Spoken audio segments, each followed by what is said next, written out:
पाकिस्तान बनाने का मकसद और मतलब क्या था और क्यों बनाया गया था और क्या हम उन मकासद में कामयाब हुए? सर देखें, पाकिस्तान जो बनाया गया था ना, वो दो कौमी नज़रिया पे बनाया गया था। अब पहले दो कौमी नज़रिया के कॉन्सेप्ट को समझे आप। दो कौमी नज़रिया का मतलब कि कायदे आज़म ने सबसे पहले कहा था कि यहाँ पर दो कौमें आबाद हैं, एक मुसलमान और एक हिंदू, जो सबसे ज़्यादा मेजोरिटी में, और इनका रहन सहन, इनका खाना पीना, इनका उठना बैठना, इनका इबादत करना और ये जो मजहबी बाकी सारी चीज़ें हैं, प्रैक्टिस जिस किस्म की भी है, मजहबी रिलीजियस प्रैक्टिस, वो सब की एक दूसरे से डिफरेंट है। इस वजह से इन दोनों के दरमियान आपस में झड़पें भी होती रहती हैं, झगड़े भी होते रहते हैं। तो इस मसले को हल करने के लिए उन्होंने कहा था कि हमें एक ज़मीन का अलग टुकड़ा चाहिए जहाँ पर सिर्फ क्या रहेंगे, मुसलमान। सर सबसे पहले तो ये मुझे बात बताएं कि अब भी इंडिया में मुसलमान रह रहे हैं, हमसे ज्यादा है, हमसे ज्यादा। एग्जैक्टली हमसे ज्यादा है।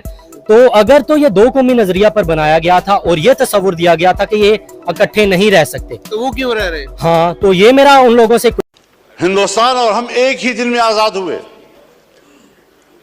आज वो दुनिया की सुपर ताकत बनने के ख्वाब देख रहा है और हम दिवालियापन से बचने के लिए भीख मांग रहे हैं।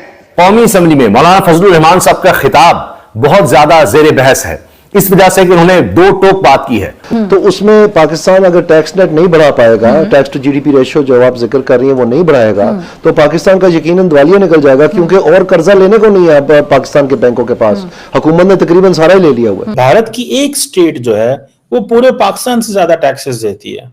एक आपको याद है कि बालाकोट एयर स्ट्राइक जब हुई थी और जब वो इंसिडेंट हुआ था, उसके बाद एक सिक्योरिटी ब्रीफिंग हुई थी पार्लियामान में जो आर्मी चीफ ने दी थी। मौलाना फजलुर रहमान का जारहाना रवैया एस्टैब्लिशमेंट के लिए कितना खतरनाक हो सकता है? -8% है महंगाई, -8%। ये हमारे पड़ोस में। और श्रीलंका में जहाँ 2 साल पहले दिवालिया निकल गया था और 60% तक महंगाई की थी, तो 2 साल के अंदर अंदर वो 0.9% पे ले आए, यानी 1% पे।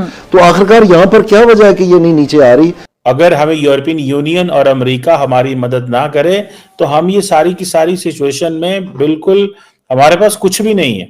तो अब तो इमरजेंसी किस्म की नाफज हो गई है ना कि चीजें अपनी इतनी बुरी हालात हो गए पाकिस्तान के कि हम दिवालिया के अभी भी दायरे पे खड़े हैं।